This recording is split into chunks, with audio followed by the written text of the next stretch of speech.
ഇന്നലെ ഷാജി സാർ നിന്നെ പ്രപ്പോസ് ചെയ്തു. ചെയ്തു. നിനക്ക് വേറെ ആളുണ്ടെന്ന് പറഞ്ഞു. വെറുതെ ആയിരിക്കല്ലേ?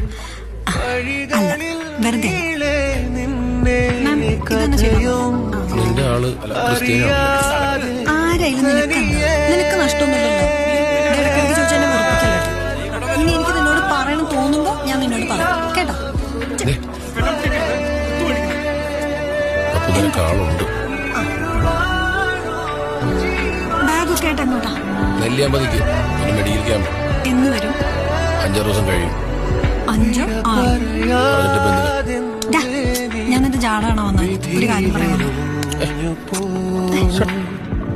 ക്രിസ്ത്യാനിയല്ല, മുസ്ലിമാ. ജാതി മതമൊന്നും എനിക്കൊരു പ്രശ്നമല്ല. നിനക്കും പ്രശ്നമല്ലെന്ന് എനിക്കറിയാം.